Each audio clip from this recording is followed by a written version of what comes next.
Welcome to another episode of the Chrissie Mayr podcast. We are on iTunes, YouTube, Spotify, and SoundCloud. And if you're listening to us right now on iTunes, please go and leave a 5-star review. I will be reading the best ones every week. Oh, I hear an echo. Okay, I hope that goes away.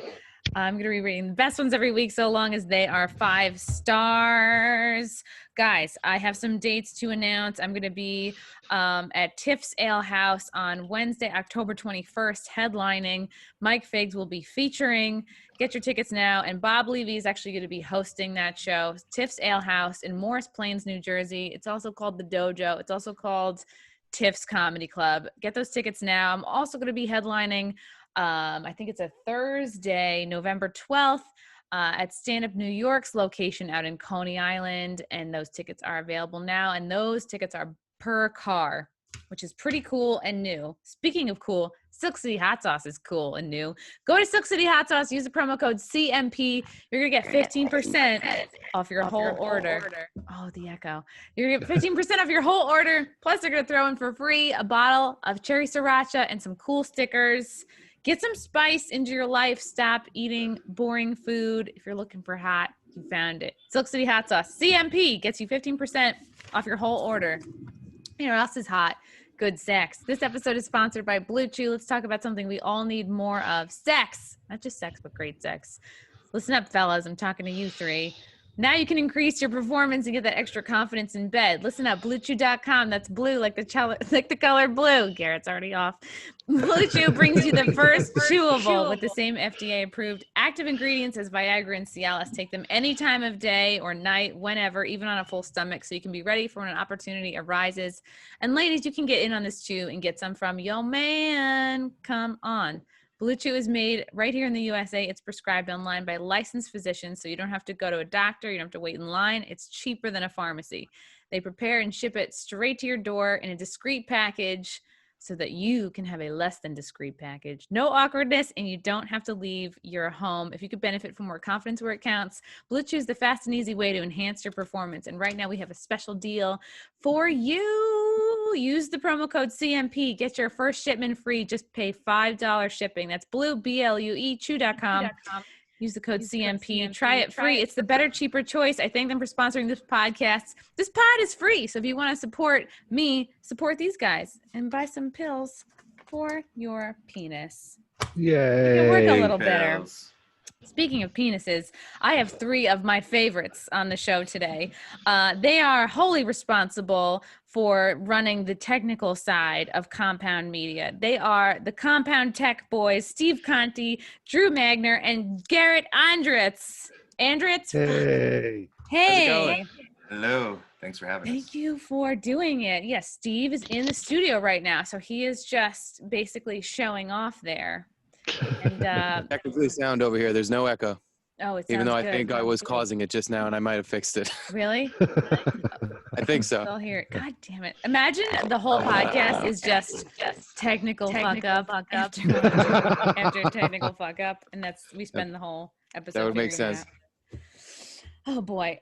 So this is really interesting. You guys, you do a job, and then it's also, there's a humor element to what you do too, because you're at a place, it's a comedy network. How did each of you, I want to know about your backgrounds. I think the listeners want to know about your backgrounds and how you came to work for Compound Media, each of you. We'll start with Steve. Okay. I was just a shithead from Staten Island, and I just worked a bunch of jobs I didn't give a shit about. I went to college, got a degree, a 4-year degree in psychology that was worthless.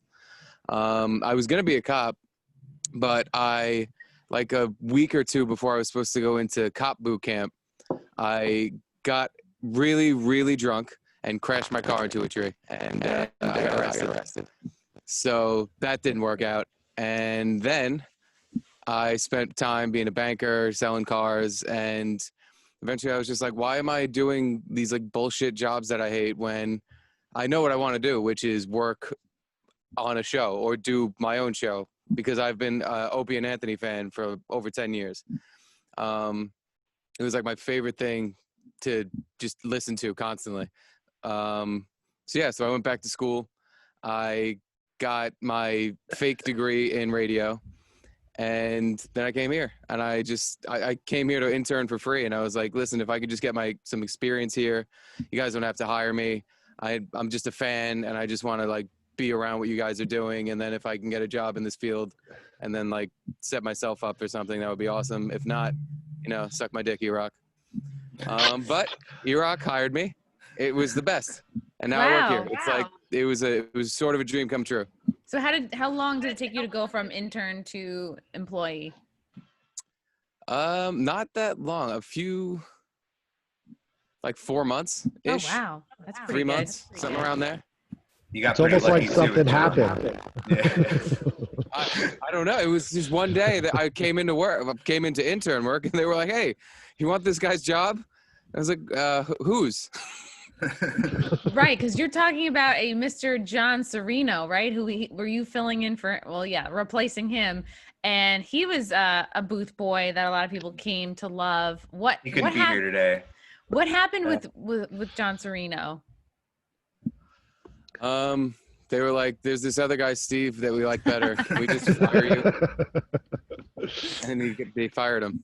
And I'm not really sure what happened there. There was some behind the scenes, like he was doing stuff they didn't really particularly like, with like rental people that would come in, and they were just like, no more of you. Goodbye. Oh, okay. Sounds sticky. That's okay though. Yeah. Well, it hooked me up pretty good. So. Yeah, we got you, Steve. I would say it's a more than fair trade. Okay, Drew, did you have a similar way of getting in? Kind of different. So I've always kind of done broadcasting and video. I went to school for that, and that was a mistake. But I got here, so that's cool. But no, I used to work with a guy who got me set up with the first TriCast driver worked on, and I picked it up kind of quickly. And then he helped John build the new studio, and it was like a tech reference for John. So when they started expanding and they needed somebody else to come in and do the job, they hit up, he recommended me because I guess I could, take a good joke, right? You need somebody with humor. And that was good. And I started there doing just 2 shows, one on Monday, one on Tuesday, which was Crime Report and Eastside Dave. Eastside Dave, you should watch it on Tuesday. It's great show. And fuck Crime Report. And Crime Report too, but I feel like I'll get in trouble if I don't plug Eastside Dave. But yeah, and then again, John wound up getting fired, and that and new shows being added on. So kind of like there was slack to be picked up, and I was there, and it's awesome. It's a lot of fun. Can't ask for more. It kind of like landed on my lap, and I'm grateful.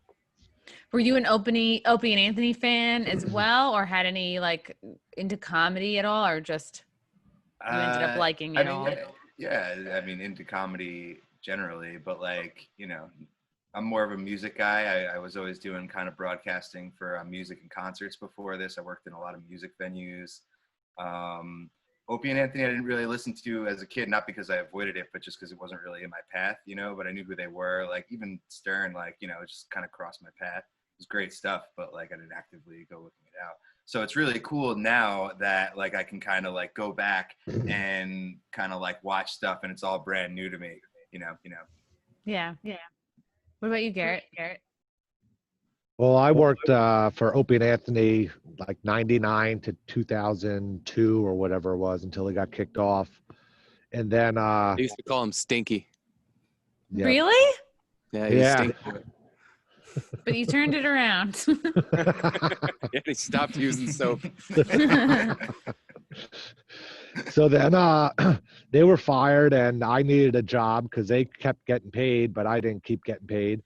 So the boss at Opie and Anthony got a job at Sirius and hired me over there. So I started working there thinking, oh, once Opie and Anthony come back, I'll just go with them. So then I heard they got hired at XM, and I was just waiting for my phone call any day.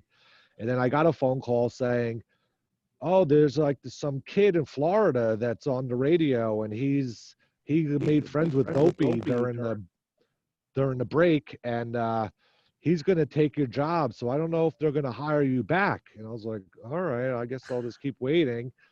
and they came back on air, and the new guy was Eric Nagel from Florida, who usurped me and made friends with Opie somehow during the break.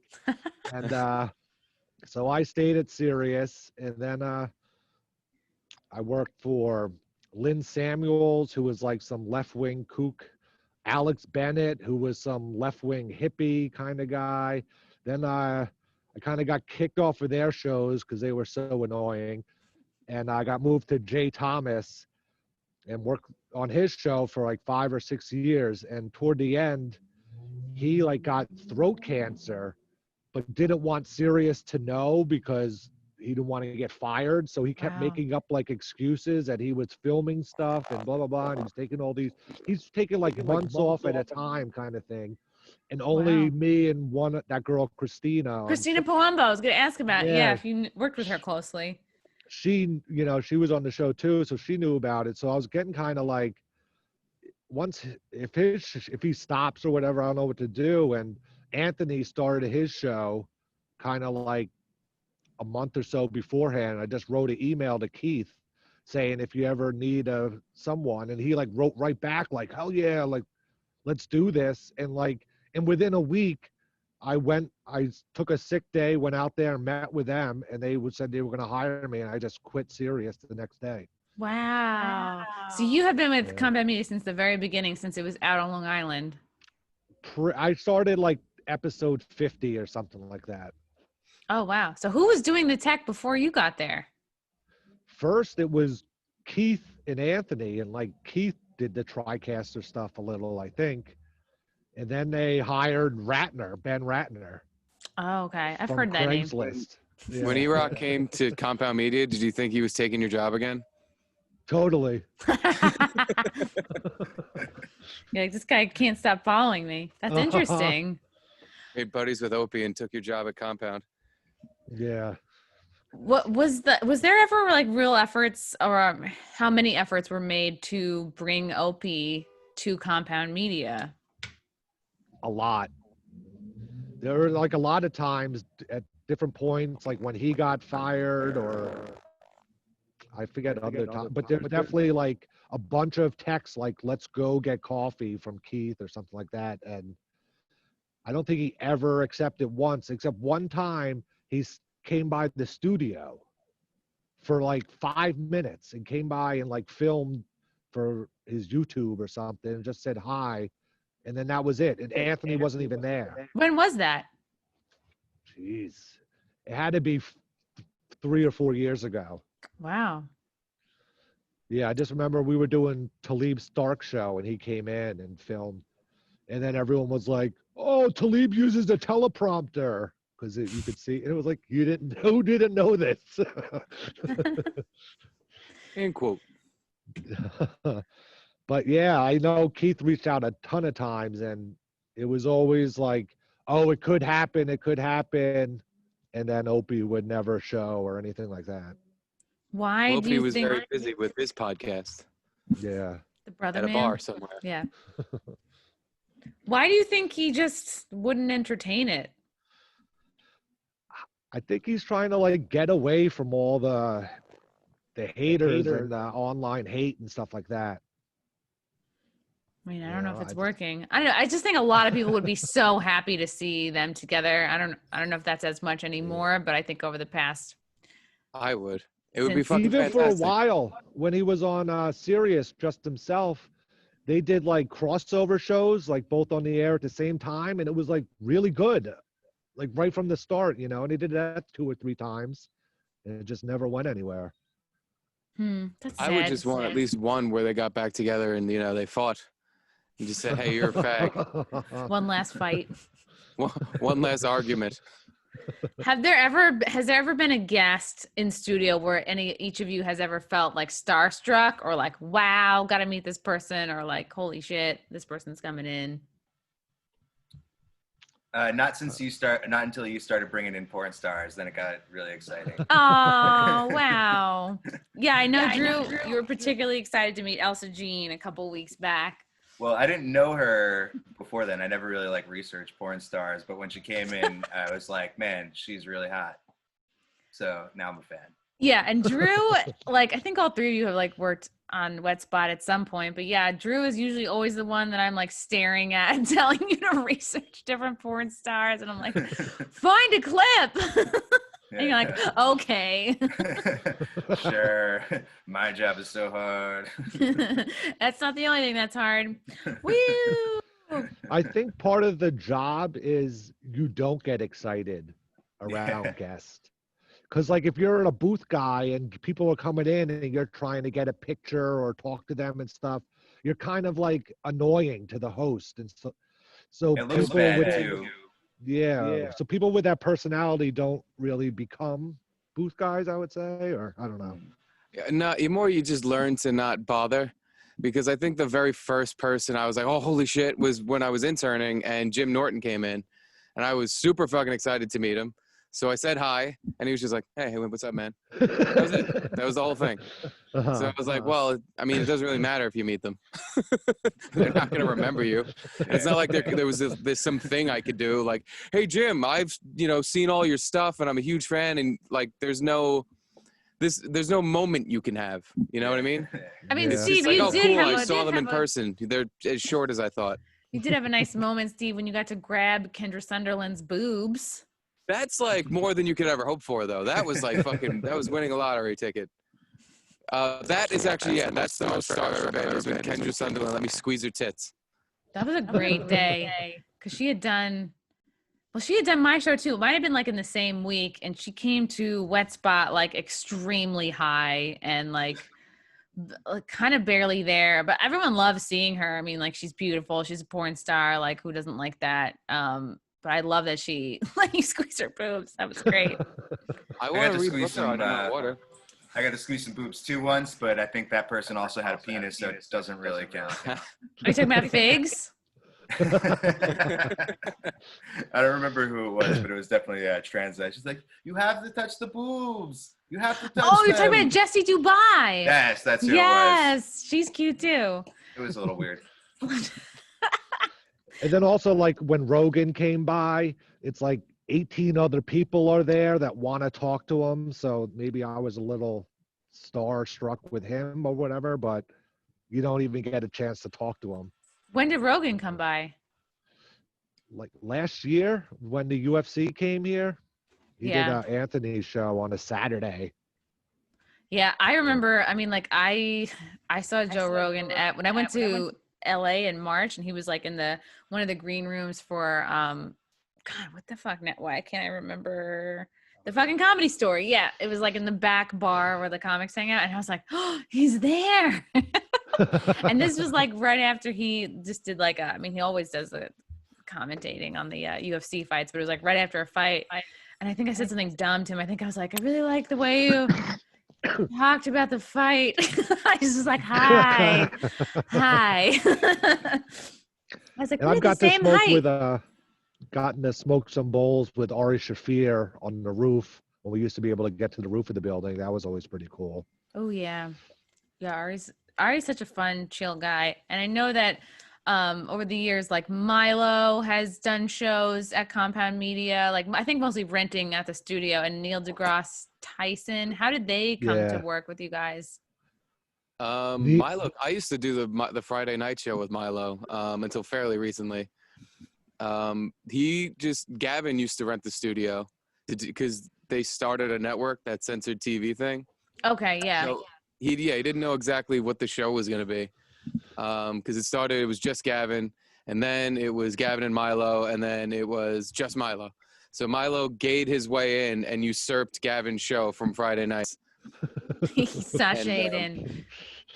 Yeah, no. Yeah, I don't know what Milo's doing now, though. But the show here was a lot of fun, even though it was the biggest fucking pain in the ass of my week. I loved the setup. He had like a furry rug. He had like chairs. It was like a talk show. All this shit I had to carry out of the studio. And for most of it, I was by myself. I had to take the couch from in the lobby, move that shit in here. And I had to move all the cameras around. And I had to then, after it was all said and done, get everything back in here like it never happened. Whoa. Yeah, I remember there was a Friday I was there and I met Milo for the first time. I was like, oh my God, because he's just such a presence. Like, he's just such a big, fabulous gay presence. And he fills up a room. His energy just like fills up a whole room. And I just was there. It was like a working day. He said that my outfit was dreadful. And I was like, oh my God. I remember that. And he was like, I was like, oh, I host a show here. And he was like, you wet spot? That's disgusting. You should change the name of your show. You're turning off your target audience. Like, that's disgusting. And I was like, is it just that you're disgusted by women in general, or is it me specifically? And I don't know. I was here when that happened. I remember being, why isn't Chrissie getting like mad or offended? He literally told you to like, you have to redo your entire wardrobe. You need to dress differently. He saw you in one outfit and he was like, your whole wardrobe sucks. Yeah. And he told what was you I the even name of wearing? Your show stunk and your show probably stinks. Like and I was just like, you were just like, oh my God, really? Please help me. Yeah. And I was Gays just like, have such a power over me. Why are you letting him talk to you like that? He's just gay and he's an asshole. He's not just gay. He's gay. Gays know. I remember him when we first had Gavin's show, and Gavin used to come to Anthony's house drunk, drink during the show, and then drive home drunk again. But he would come on. Milo would come on, and he wasn't even known as Milo at the time. He was known as Nero, because that was his Twitter handle before he got kicked off of Twitter. And he was some like Dark Shadows internet kid that broke all these weird stories and no one knew. And then he turned into this huge personality. It was pretty crazy to be there during the whole time, you know? Can you think of any of the stories that he broke?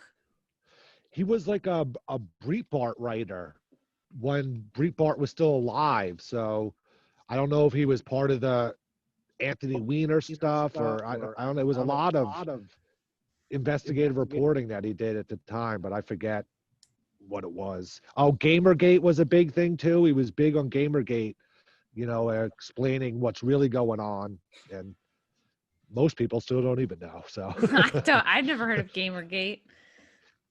Oh, GamerGate was like the first sign of fake news. It was like all these reviews for video games came out that were really good, and people played them and they were like, these games suck. And it turned out all these journalists were fucking the game designers. Wow. And like, I'll give you a good deal. So then it broke, and like these people like hacked into emails and found the emails, and so it was like, oh, this is all like nepotism. And the journalists were like, no, all gamers are just male guys that hate women and they're all assholes and they're trying to fuck us. And now with like gamers have this reputation that they like curse all the time and hate women and just want to see big boobs in video games. And it was like, before this. It's not wrong, but. It's not wrong, but before that, video gamers were nerds in their basement that couldn't get laid. And now all of a sudden they're alpha males that are bullying everybody. And that was Nero's break. Interesting. So like at what point, because I know Gavin McInnes used to have a show on Compound Media.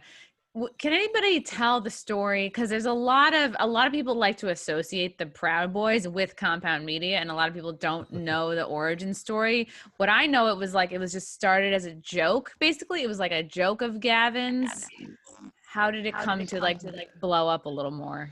I think Garrett was there for that. Yeah, that's the Ben Ratner guy. He was like this 23, I think at the time, 23-year-old virgin. And Gavin was mad at him for being a virgin, and he never dated anyone or never, he was just like wrapped up in the tech stuff and Broadway and stuff like that. So Gavin was trying to make he's really into musicals. Musicals. He's seen every show on Broadway many times. He does all those lotteries and wins them all, and goes. Was he like a virgin? Was that he the gay? Thing? Like he never had sex? Yeah, he was a virgin. Yeah. He was not a virgin who liked musicals. Maybe he was just gay. Maybe he was just gay. He wasn't, though. You could just tell he was like a shy Jewish boy that was coddled by his mom and dad the whole time. He didn't have any world experience or street smarts or whatever. So anyway, Gavin started making up rules for him to get him laid. Court sort of like stop jerking off. wear a leather jacket, ride a motorcycle. And he had like 10 or 12 rules that he wanted Ben to do, and Ben didn't follow any of them, you know? So then Gavin was like, well, I think I have something here. I want to make, you know, some sort of group of guys that follow these rules and see what happens. And Ben, since he liked musicals, Proud of Your Boy was an Aladdin song. And I think Ben really liked Aladdin at the time. So they used that song. And then Gavin was like, I'm going to call them the Proud Boys. I think that's funny. And then all of a sudden, like, they were just a drinking group. And, you know, Ann Coulter or Ben Shapiro would go talk at a school and people would protest and stop them or throw bottles or whatever. So they were like, this is wrong. Let's go there and protect these people. And then, of course, they got into fights, and it just somehow turned into they're white nationalists and they're like Nazis and stuff. And I had no idea where it came from. And then it happened and you couldn't put it back in the bottle, you know, at all. It was like co-opt, like the narrative of it was just co-opted and there was no turning back. Yeah. Because I remember I just did an interview with Ann Coulter, and she's like, yeah, I love that. It's funny hearing somebody say, I love the Proud Boys, because usually you hear it and it's something horrible comes after. But like to the people that had real experience with them, she's like, yeah, they protect me when I try to go speak. And there's people that are against free speech, and she's had nothing but good things to say. It seems like there's like the idea of them and then what they actually are. Yeah, it's definitely all the ones up. that I met here were very multiracial, just a bunch of like white and brown dorks. Like there was nothing white nationalist about them. They weren't like fucking like oh, let's go, you know, kill a bunch of blacks. They were just like Trump's cool. Generally nice guys. They would always come in for patch shows, whether it was the Trump show or Crime Report. They would come in and be the audience. Always nice, happy to meet me. You know what I mean? We could talk about stuff. You know, one of the guys was really into music. I think a couple of those particular guys were the ones that wound up in jail and still in jail right now. Oh man, I didn't know that. Yeah, that two guys went to jail for fighting Antifa guys or something, and they went to jail because they were Proud Boys. Essentially, what the case was. Was that recently? 2 years ago, I think. 3 years ago. Oh, it was man. after Gavin had a speech, and he gets out of his limo and he pulls this obvious plastic toy sword out, and they took pictures and were like, he brought a sword to the event. He's inciting violence. So then afterwards, wasn't he also dressed like Boss Hogg? He was in like an all white. I feel like he was in an all-white suit with like a Japanese sword or something. Yeah, because there was some Japanese guy that dishonored himself or something and went on TV and, you know, harikari'd himself. So he was going to reenact that scene or something during his speech. Didn't follow though. They waited outside, I guess, and kind of antagonized the guys a few blocks away, and they got into a fight. And according to video, I think Antifa like threw stuff at the Proud Boys, so they started it, but the Proud Boys won the fight. And then the DA or whatever for New York has like a hard on for the Proud Boys, so they wanted to throw the book at them, and they did. Jeez. What was your impression of Gavin McInnes while you would see him in studio or just working with him? I loved it. It was a lot of fun. Yeah. He was so I can see creative. why people don't like him. I want to hear what Stephen Garrett first, and then I'm going to hear Drew. I worked with him on those Friday nights, like I said, and sometimes we go out after with the Proud Boys across the street at the bar, and I only had fun with him. How many like Proud Boys would come? Like what? Just like to fill 10. an audience to be fan. Oh, 10. Okay. Yeah, it wasn't a crazy amount. They were just here to hang out. They weren't protecting him or anything. They wanted to get laid. No, they did not want to get laid. No, okay. It was all dudes. So maybe one or two dudes would bring their girlfriend. There were never really women around. It was kind of depressing, honestly. Yeah, well, it's an all boys club, so. Yeah, like the Boy Scouts. Yeah. But yeah, he was always super creative. Like he would come in and do his show, And then most of the time he would record a show for Rebel Media, which is like InfoWars in Canada, kind of. Mm-hmm. And then he would be writing articles for Tacky Mag, I think it was. I forget the names of these things. And then he was doing Proud Boy stuff too the whole time. So he was always going 100 miles an hour kind of thing. It was always impressive, especially a compound when a lot of people are more laid back. What do you mean by like Proud Boy stuff? Was it just like a Facebook group, or they were like a drinking club? Like, yeah, they would have meetings once a week, or be, oh, this rally's happening, we got to be there type of stuff. And it blew up so quickly, and he was ahead of it. It was kind of hard for him to keep track of it and try to, I don't know, control it somewhat. Because to me, it seems like they were, if anything, like patriots and pro free speech, right? Maybe in the, like, I guess you could say they were genuinely on the conservative side, I guess, if you were going to. Yeah, I guess so. Yeah. But mostly just buddies hanging out, drinking, and fans of Gavin's. Yeah, and they would definitely be very like conservative. When they would hang out here and drink, like all they would talk about is political Trump shit. Mm-hmm. And after like the first few minutes of that, it's like, all right, guys, thank you. Thank you for hanging out. It gets like a bit much. You're like, all right. Like, I honestly never really liked when they came by the studio. Like, they were fine. They were nice people, but it wasn't people I would like want to hang out with, kind of thing. That's what I would say too. Yeah. It's like it's not like they were actively like shitty by any means, but just not really, the people I'd want to sit down with for a drink. It would be like if you hung out with a bunch of guys that were doing like fantasy football, and they were all just talking about their fantasy football shit and their favorite teams, and just don't give a fuck about football. Exactly. Constantly, all they talk about is fantasy politics. Wow. That's a good name for it. So you guys were kind of like turned off by the, like, wouldn't like befriend them, we're kind of turned off because they would just talk about Trump all the time, pretty much, and you're just like, okay. Yeah. Sure, yeah. But much, I do agree with their things, like the no jerking off will get you laid. I do, really? Does that work? Yeah, just because you will like you'll go crazy, It just gives you more drive to go out and do something about it. The thing is, if you have the drive to stop jerking off, that means you're gonna do something that'll get you laid. Like you're gonna start talking to girls. You're gonna be charming. You're gonna have to like. I think once you've already decided I'm gonna stop jerking off to get laid, you've already kind of made the decision. I'm gonna do more things to get laid.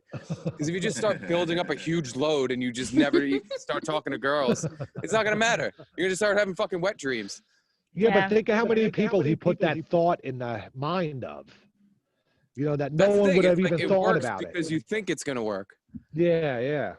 It's got to be a balance. You have to like stop jerking off because, it'll give you that pep to like go out. Like once you finish, like you're ready to just kind of go to sleep. You don't have any motivation or anything. So like not jerking off gives you that motivation to go out and get it. But if you keep it held back for too long, then you're over anxious, overzealous, and that could hurt you in negative ways. That's true too. Yeah. It's so different for men and women. Like I gave up masturbating for a month and I just didn't come, I just was not coming. It was difficult and not fun. Was that before you had the Hitachi? You gave up for a month, you could come from I gave up the Hitachi. Once a year I give up my Hitachi for a month. I was like, okay, I'm just not gonna I'm not gonna use the Hitachi. I'm just gonna try to like come on my own with my hands, and then I just can't. And I just, it's a month where I don't come. What about like during sex? Yeah. If that happens, sure. Yeah. So that's like a proud girl thing to do. A proud girl. Like you make your sex better by, stop using the fucking jackhammer down there. Some girls don't like that. They want it to be all natural, but I say, whatever gets you there is the way to go. It would be nice to like not need it, but I just, I like to come. I don't know. That's not what this podcast is supposed to be about. God damn it. It's just tricky because like there's some recent shit going on. Like it really bothers me that people have such a negative association with compound media. There's the Proud Boy Association, and the Proud Boys aren't even like coming around the network anymore, or the studio. I mean, I've never seen one. I've been there a year and change. So how does it make you guys feel, like the sort of negative feelings around the network? It's stupid. I hate it. Yeah, I hate it too. We're here to do funny shit. There's people here that just love to talk, and they want to talk about whatever the fuck they want to talk about. And that's, for me, that's the beginning and end of it. Like, I've been listening to Anthony forever. He was my favorite guy on Opie and Anthony, because Opie sucks. And he's always talked. He's always been right. He's always talked the way he talks. And I don't know. It's never like, I don't agree with him on a lot of shit, but he's so fucking funny that none of that matters to me.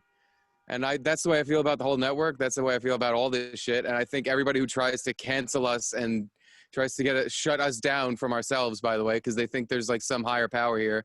Meanwhile, all the Twitter complaints just end up going to Anthony, who owns the company. He's like, I'm not going to cancel the in-hot water guys. We have a HR person, but they just forward everything to Anthony. Yeah, it's Bobo. Yeah. Yeah, I definitely agree with you on that. Is like, yeah, it may not agree with everything, but like it's hysterical. It's so much fun. It's funny. Like, it's such an awesome thing to be a part of. And yeah, like lines get crossed, but like in today's day and age, like it's so important that there's a place to cross those lines. And in America, like that's kind of what it's all about, like flirting with the lines, you know what I mean? And maybe you go a little too far sometimes or whatever, but at least it's like kind of a safe place to do that.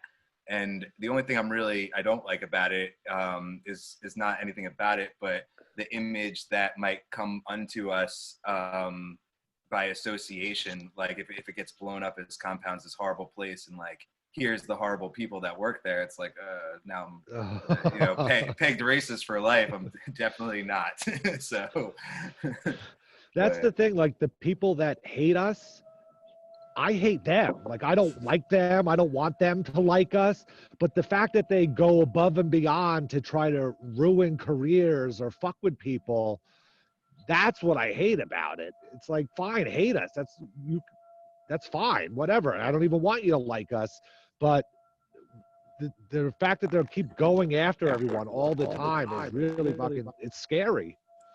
It is, especially because it doesn't make sense, because we have tons of people of color as guest hosts, tons of women coming in. Like, my show is super sex positive. If you want to use the like woke terminology, I constantly am having Uncle Toms and chauvinist women. I'm constantly having sex workers on, gay dudes on, people like it's a diverse group on the network. So that's what boils my blood, is like people think like some people get to create the narrative of what the network is, and then people just believe them, and nobody seems to like, it's easier to believe like the kind of woke liberal mob than it is to actually look into it, you know? And it's like, oh, well, it's like, this is the shit I'm talking about. So 2 years ago, this comic Kate Willett comes on to Morning.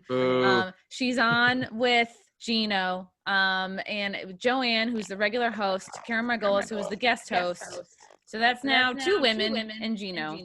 And I think they were talking about Halloween costumes and cultural appropriation. It was just like, and keep in mind, these are comedy shows, right?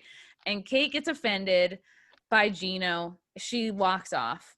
Joanne's like, apologize. Gino's like, no, this is comedy. I'm not apologizing for my joke. She walks off. Fans were like, hey, she seemed kind of uptight. I remember the same week I came into In Hot Water with a dark wig, and I was like, oh, I'll just pretend that I'm Kate coming back to the studio. Oh, I'm just here to get my jacket. Oh, Gino, bye. Like, it was supposed to be a quick, like, in and out, but there was like a miscommunication, and Aaron was like, oh, and coming back to the show, it's Kate. So here I am in the middle of this like Kate impression. So I was like, all right, I'll be her. I'll do a parody of her. I'll just pretend to be like offended by everything.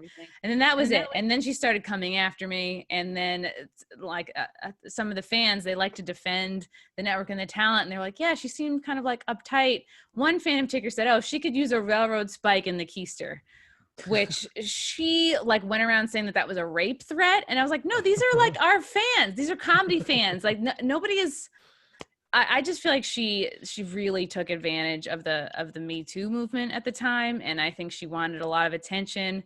And I mean, that's like after the fact, but right. So here's a fan going, "Up, railroad spike up the keister," and I'm like, I'm new to the network.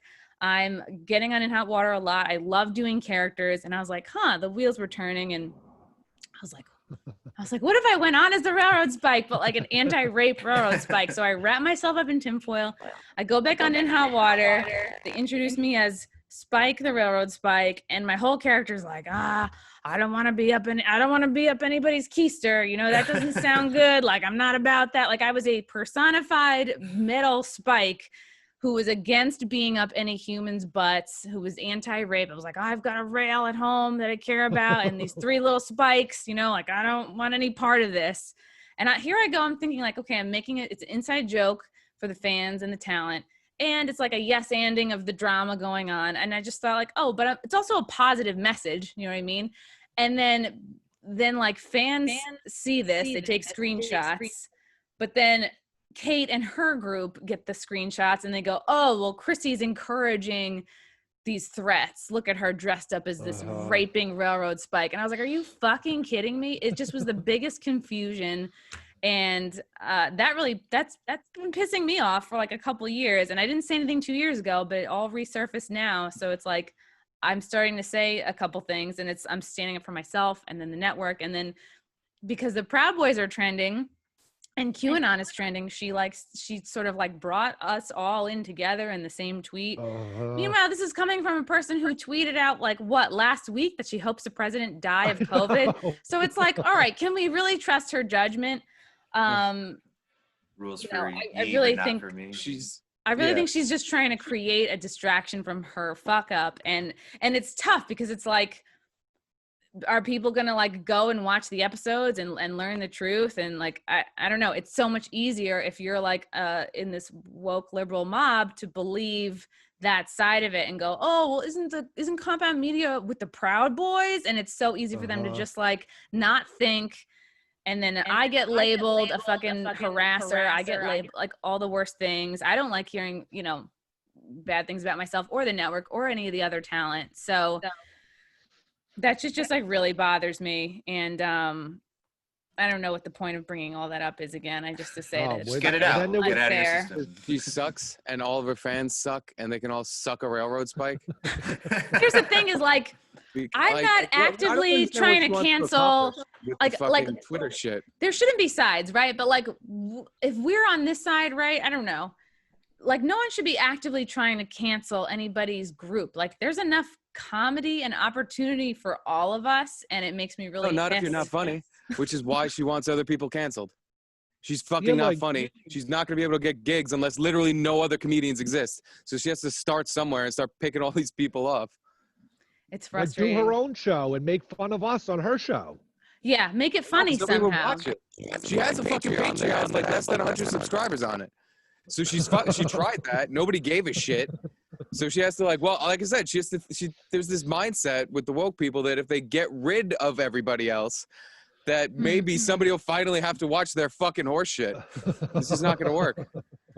I just don't get it. Like if a comic, if you're offended by somebody, like go find something else that you like. Like don't cancel some shit that lots of other people like and enjoy. It's to me, like the cancel culture is the most selfish thing you could do. It's like putting your wants, preferences, opinions, that's more important than like what everybody else wants. It's like everyone laughed. I feel like it's an easy rule that like if you get offended in general, maybe comedy is not for you. Like it's not like rocket science. But yeah, there's just so much shit on the internet. It doesn't have to be for you, and you don't have to give a shit about it. Exactly, like when she walked off from Morning that day, she should have closed the door behind her and then left it behind. But instead, she walked off, immediately went on Twitter, and 2 years later, we're still talking about this shit. So I don't know, maybe you wanted to stay in here and talk to Gino and tell him why you're so offended and why you're so wrong, or I don't know, maybe you should just shut the fuck up. I don't know what you want now. It's really frustrating because she, like, during all this was sending me a ton of threatening messages on whether it was Twitter or Facebook Messenger, like, what are you doing? And I'm like, like, this is parody. Like, I think 2 weeks after that happened, like 2 years ago, I did like a killer Michelle Wolf impression on Stick or Treat. It's like, it's all the same thing. Like, we're comedians, we're public figures, which means we can be parodied. And You made fun of Michelle Wolf? I That's did kind her of impression. I did an impression of her at a giant fucked up, show man. where everybody makes impressions. Not everything's funny, you know? It was funny. Michelle Wolf's a beautiful woman. We're not here to talk about her. The point is, it bothers me too. Like, I don't know. It's just like we're just trying to create funny content. We're not trying to like attack people, and also like the talent and the staff at Compound Media, we don't have control over what our fans do. Even if we say like, hey, cool it, you know what I mean? Like, we're not in charge of people's emotions. We're not in charge of what people feel. Like, if you're someone who's pissing off our fans, like, I don't know. Well, is it our job to be in control? We can't control people. We're not encouraging anything. Cool it. That would just amp it up even more. Mm-hmm. If you told all the fans that are attacking this bitch, oh, guys, cool it. They would take it as, more? Okay. She was never telling her friends and people to cool it on me. No, like, Kate was going around to comedy festivals talking shit about me, like these straight up lies. Like, she's encouraging rape threats against me. All this shit that she thought she knew or was making up to get attention, like getting in people's ears. Not like, I don't think it really mattered ultimately. But at the time, yeah, but I it was does, like, wow. because then like she has a friend that has 200,000 followers, and then like 2 years later they tweet out, I remember talking to Kate when she got rape threats, and they have no idea what it is, but it's 2 years later, and now they just assert it as a fact, and all their followers now think that's true, and then that's the story now. Yeah. Sucks. Yeah, and we have to yell at them on the internet for a long time and rape threat them. It's a whole cycle, and it stinks. I don't know. I just want people to know that, like, we care about comedy first, good content first. And not everybody on the network has the same political beliefs. That also really pisses me off. You know, it's like, I'm actually a fucking registered Democrat. Not like it's anyone's business. I'm probably more maybe center, sometimes libertarian. Who the fuck knows? But it really bothers me that people go, oh, Compound Media, you're all right wing. You all believe, you're all like spewing what Anthony thinks. I'm like, no, we're all really fucking, Michael Malice is an anarchist. Everybody's all over the map. Like, one of the most important things when I started at Compound, or one of the most interesting things that I liked about it, was that like it wasn't so much about being a Republican or being a Trump fan. It was about being able to speak and not being, like looked down upon or like tossed to the side just because you have different views. So now that like Trump's and the Republican Party has gained a lot more popularity and stuff like that, I think it's just as important to like make sure everybody has that kind of like freedom. You know what I mean? Like it's kind of like it goes around. If you treat people how you want them to treat you, try to be the better person in any situation, kind of thing. Yeah. And I know that at first Compound Media was like branded the Free Speech Network, and then the idea of free speech became a partisan thing. Like people loved somehow free speech became associated with the alt-right, which is like fucking crazy. Anybody in the arts should be for free speech. And that just blows my mind. It's like among all the shit that's become partisan, like having an American flag, being a patriot, wanting free speech is somehow these are American flags are hate speech. I was at a thing with some friends where we were playing like a drinking game, and I said God bless America as part of the drinking game, and then the next rule that some girl made was, she's like, I revoke that rule because I have issues with God and America. It was the 4th of July. And I was like, are you kidding? Wow, like, give me that hot dog. Yeah, and I kind of like egged her a little bit, and then she kind of realized that like what she was saying was pretty dumb. You know what I mean? Like, but like people don't realize, they're kind of in their own heads, you know, like right now they don't realize how dumb they look or sound. Think about it, like, I've been there before, like, God doesn't exist, you're dumb for believing it. And now it's like, I almost wish I did believe in him. It'd be nice, kind of thing.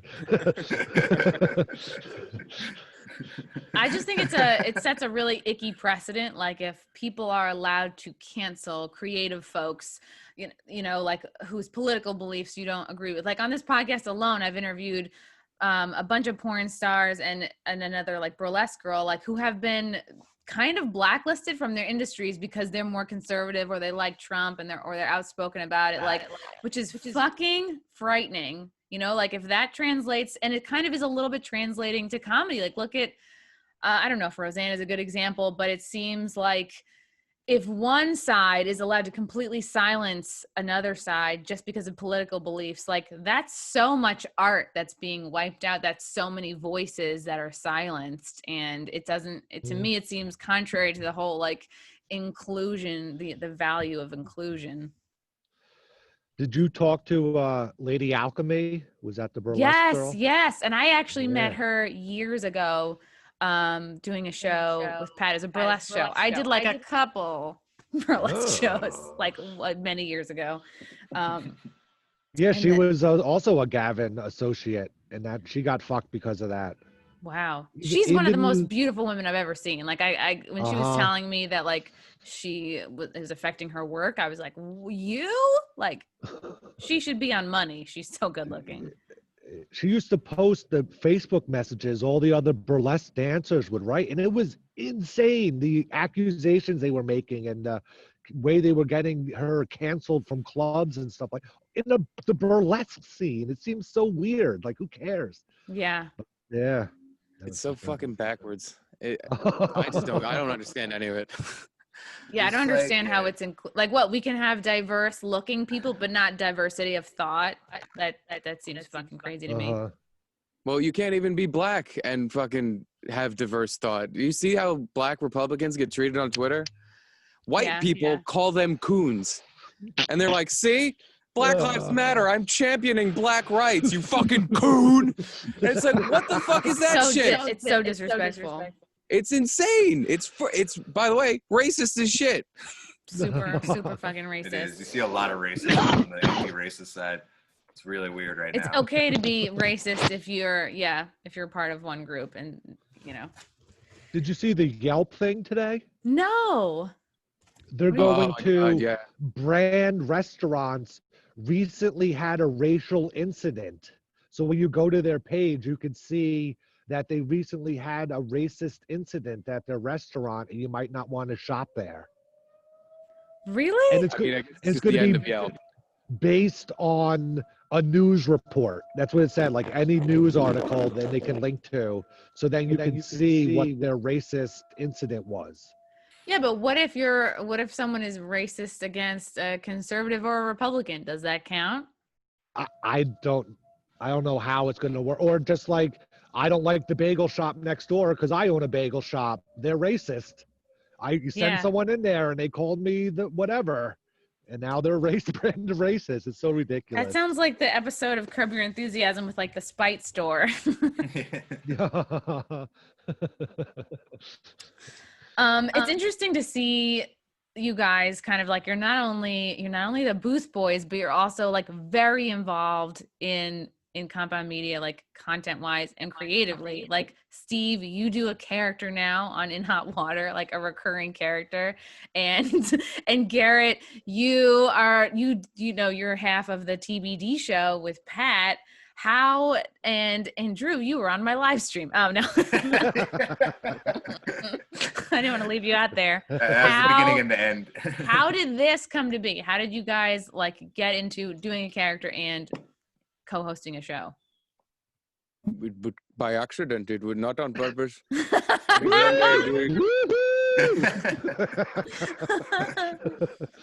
One day I'm doing voices, making funny, and Aaron tell me, oh, do that. No, literally, it's kind of the reason I came here to work. It's because I want to do fun shit. I want to just fuck around. I don't want to like take anything too seriously. So One in Hot Water is the fucking best because they ask you to just do anything. Who cares? If it's funny, it's funny. Just do anything. So yeah, anything I've ever done on that show has just been, it's really just random. Like, oh, this would be funny in the moment. So like, we don't pre-plan anything. But yeah, like it's just the entire reason I'm here is because this is a fun, funny place to work. So, it'd work out doing good. Work out doing good. With my show, Kevin Brennan quit. And Pat was like, "Oh, we should do a show together." And at first I thought he will wanted to do his own show and me be a guest. So then I did a show, and then after the show he's like, "Yeah, this is gonna really work out." And I was like, oh yeah. I thought you were just doing a one-off. So then we just kept doing it. I don't know if that's about How would you describe TBD for someone who hasn't seen it? It's to be determined, obviously. So we kind of just talk about random stuff. We do a lot of like top 6 lists of stupid stuff, like Friends cast members, American heroes, top football or sports names in sports, just silly stuff like that. And a lot of like rabbit hole stories, things that you wouldn't know about but have like a weird twist to it kind of stuff. And politics here and there. Dharma Man.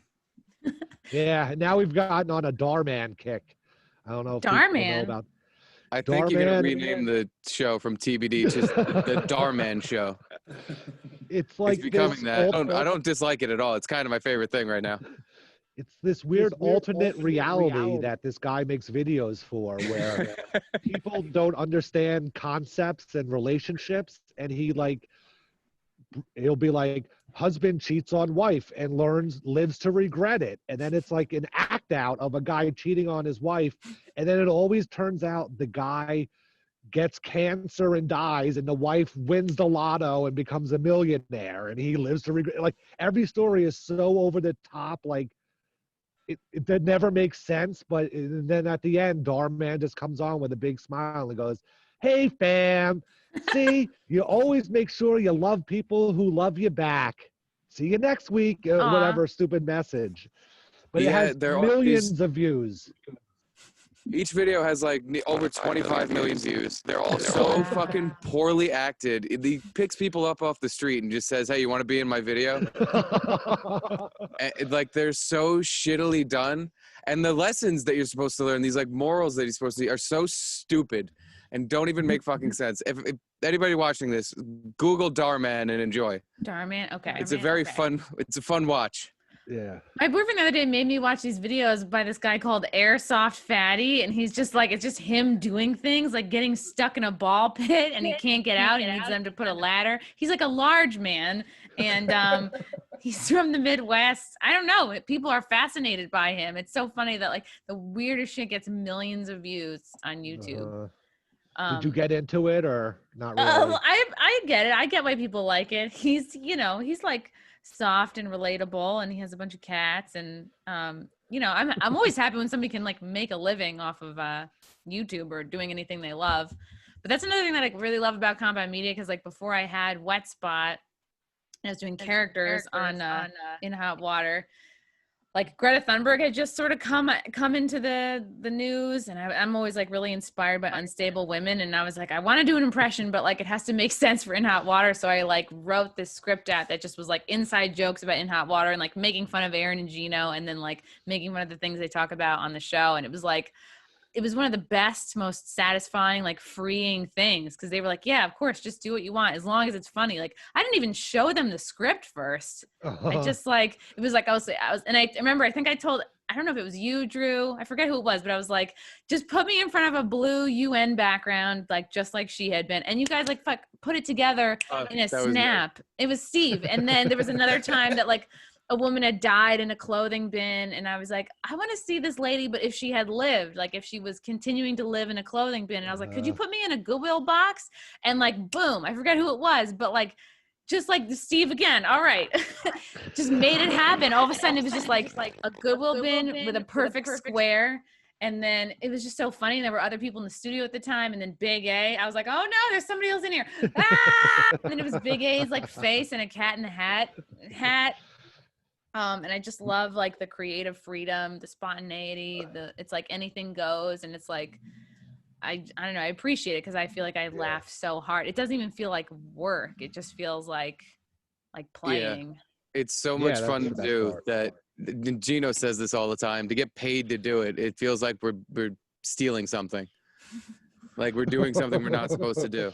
Oh like, yeah, because it should be work and boring. Yeah. Yeah.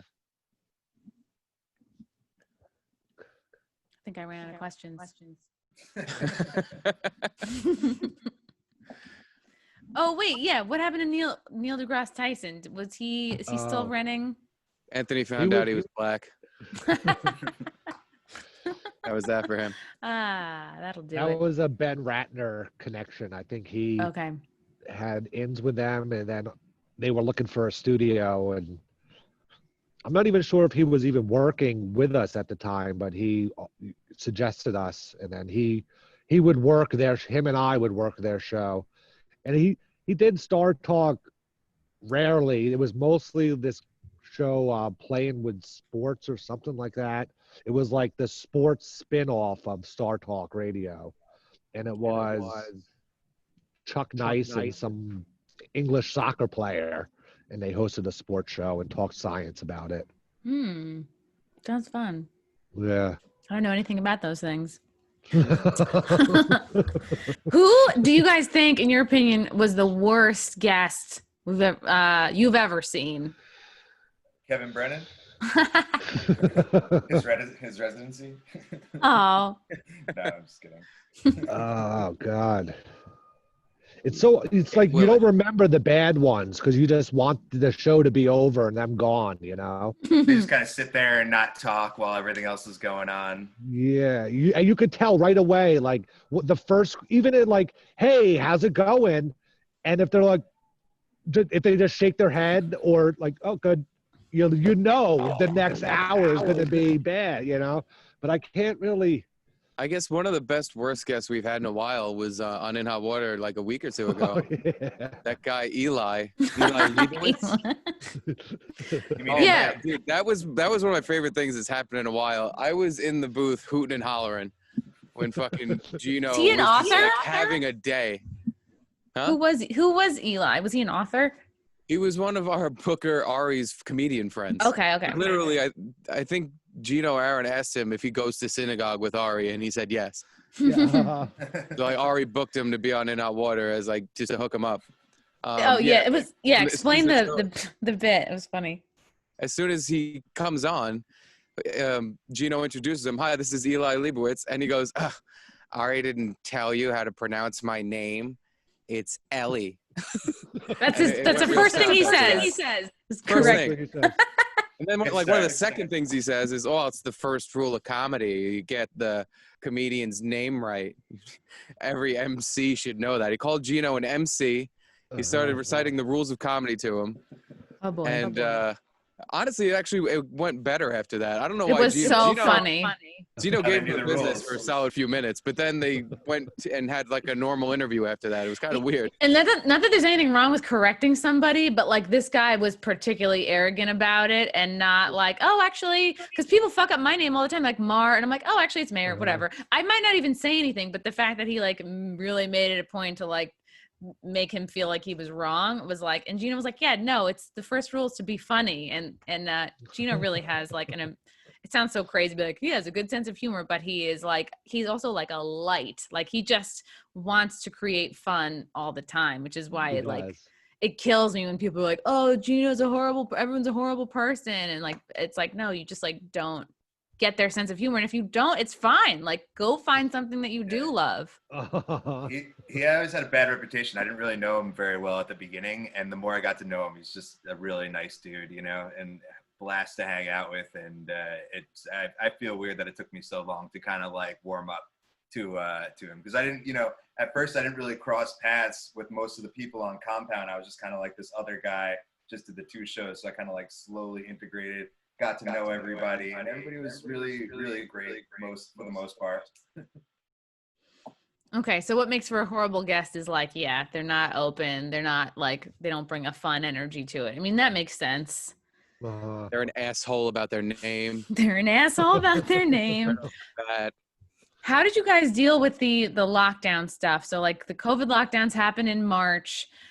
I think Compound, we were able to stay open because we were actually what's it called, like a necessary essential business, because we do provide news and humor. By essential you mean me and Garrett just showed up every day like nothing was happening. And yes, you're like, everything's fine. Well, I didn't get 1 minute of a quarantine. Really? Everyone started watching, the Tiger King and the documentaries about this and that, and I never got to watch any of that. Oh. My schedule is, I got home like an hour earlier because Anthony did his show from his house, but that was about it.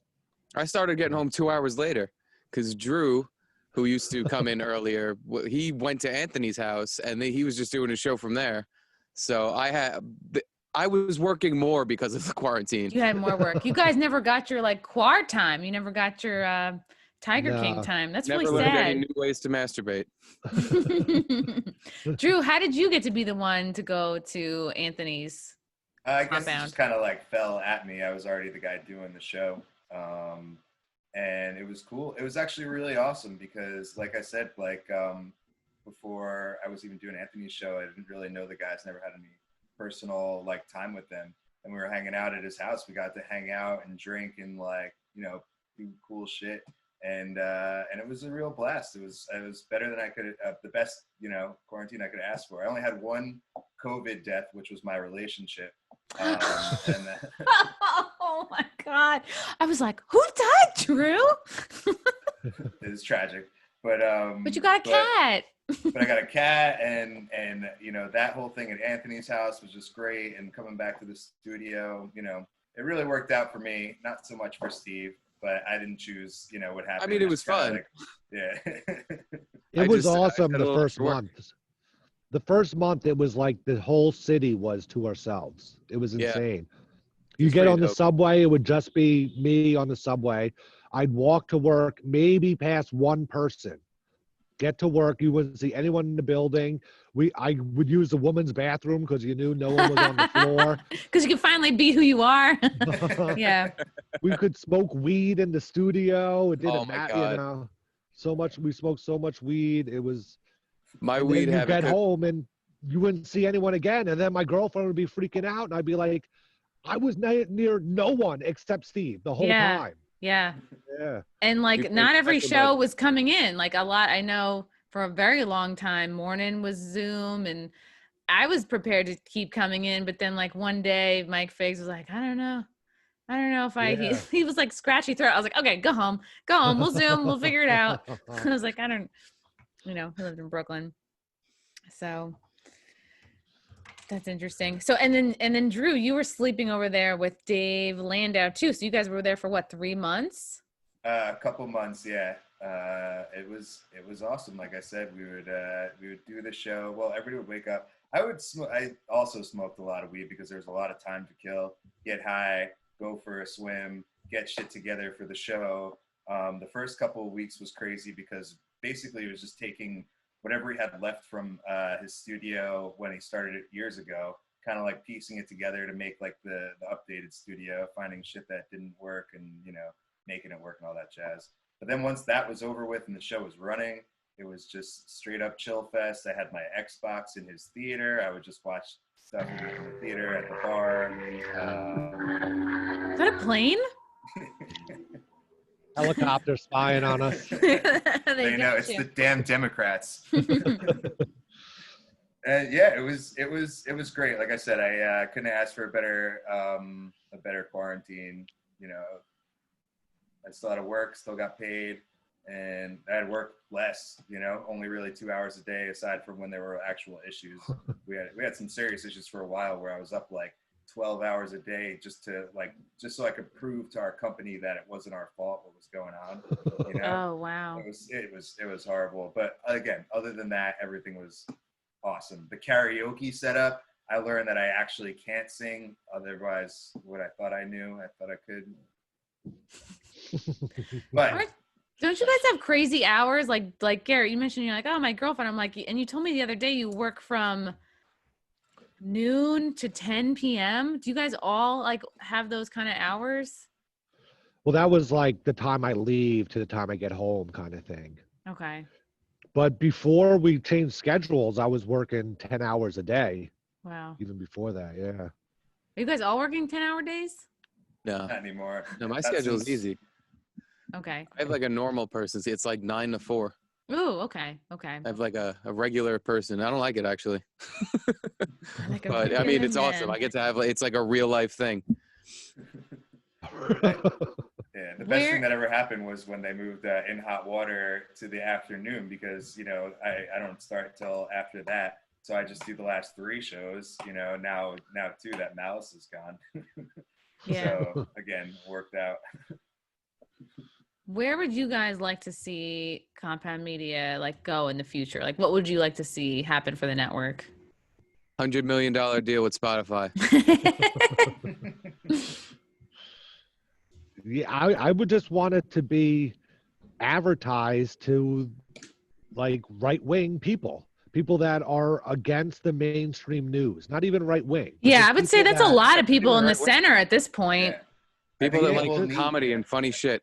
people that Exactly, I are think- sick of all the canceling and stuff like that, and just like, here's content that is opposite all the shit you hate watching, and stop turning on CNN and turn on this. You'll laugh instead of getting Yeah. angry, you know? Yeah, if But- SNL hasn't made you laugh in decades, this would be a good place to go. Yeah. Totally, yeah. Yeah, being allowed to like advertise like we're some mainstream thing without having everything ripped off the fucking internet because we're, you know, alt-right Nazis. Yeah, Like I think to be treated like what we are, which is just a bunch of people hanging out doing funny shit and trying to get people to watch it. It's just fun. I think there's a lot less like social justice people out there than the news lets on. I think there's a lot more people that want this kind of comedy, or at least something close to it, you know, unholstered, just kind of like off the cuff stuff. And it's just a matter of them finding us somehow, you know. Try to, you know, we can only do so much by like promoting, you know, like Garrett said, hopefully we can get some ads out there. Hopefully people just tell your friends, you know, that it's going on, the comedy revolution. Yeah. Yeah, I did an episode, one of these episodes with Cumia, and I was like, honestly, it's like, I hate to use the term safe space, but like Compound is like truly a safe space for comedy because like you can be creative and you can curse and you can like, you know, and I hate that people associate that with, they hear free speech and they go, oh, that means you're a white supremacist. That means you're constantly saying the N-word. And it's like, then none of that is happening. We're just being funny in like the classic sense, and Sparingly saying the N-word. only if it's necessary, only to punctuate. No, I haven't Only heard if it. you're calling someone that. That's the I only time. haven't heard anybody say that. Yeah, but it's good. I appreciate it that it's there so much so in this like time of, oh, you make fun of Chrissy Teigen's super public miscarriage, you're a terrible person. It's like, no, she had a photo shoot. That was She disgusting. literally had Yeah. a photo shoot. She literally sent out press releases and posed for photos. So it's like, and we're then making she fun of looked that at kind the of shit. photos and decided which photos she was going to post and said, this one is the best one of me crying. This is the Yeah. best one of my dead child. Let's put them out there for everybody to see. It was just like a towel. I mean, can you imagine if it What's was wrong like the with actual? people? She's Yeah. like, I can't believe people on the internet are being mean. How does this happen? Yeah, it's like, I can't What a believe bunch of you cyber are. bullies. It would have been better if she had just like gone away for a month or 6 weeks and then quietly like does a Vanity Fair article or something, like, oh, comes out, oh, my struggle or whatever. People would And everybody's respect like, that oh, kind that's of too shit. bad. Yeah, Yeah. That sucks. But not the day of. Yeah. Pictures from the hospital. Jeez. But anyway, yep. Good times, guys. This was fun. I don't have a nice dismount for this. Thanks for having us. Yeah. Yeah. I feel like you know, people need to hear from you guys more because you're funny. That's the thing, is like, I've never like worked somewhere where the technical people are like also as funny as the talent. And it's like a lot of times like I'll be at the desk and saying something, and then like, just especially with the lockdowns, there's no live studio audience, so I'll look into the booth, and if you guys are laughing, I'm like, okay, it's going over. It's working out. So it's like, yeah, I really appreciate you guys, and it's like you're a good, like, you know, wall to throw spaghetti at. I don't know if that's the right term, but that's bounce this stuff is the off of. best place to work because You we're just got allowed good to be balls. funny. We're Good allowed to balls. kind of do whatever the fuck we want. Other places, if we even chimed in, they'd be like, "Shut the fuck up! What are you doing?" Shut up, booth Sure. boy. Yeah. And you guys really helped to like shape our shows, I think. Like I feel like we all welcome your creative input and ideas. So It's awesome. Appreciate you guys. Love the wet spot. It's such a great show on the network. Thanks. Yeah, Mondays at 8. Good time to tune in. 7:30. Whatever. It's But fine. 8's the better time to tune in. Just the first Yeah, half 8 is hour. when we really get rolling, actually. Yeah. Yeah, because I have my rants out of the way at the top. Where can everybody follow you guys on social media? I'm on Twitter. I'm at Steve Conti DeGod.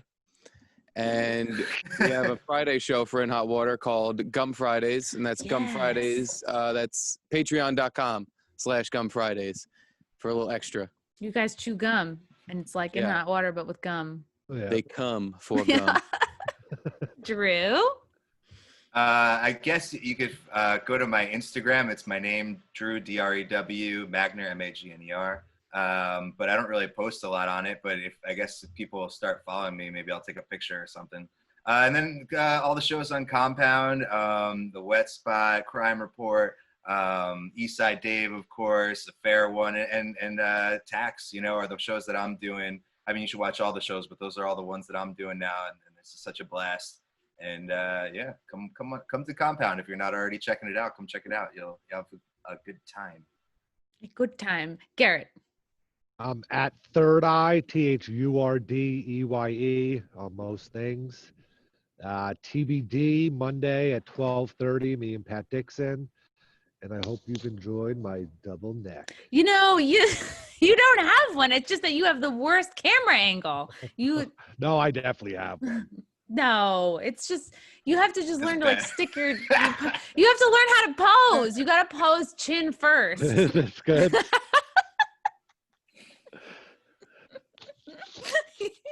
Boy. It's almost turtleneck time. All right, guys. This was great. Love you guys. See you at the Thanks. studio. Thanks. See you, Chrissy. Thanks for having us. Bye. Sorry.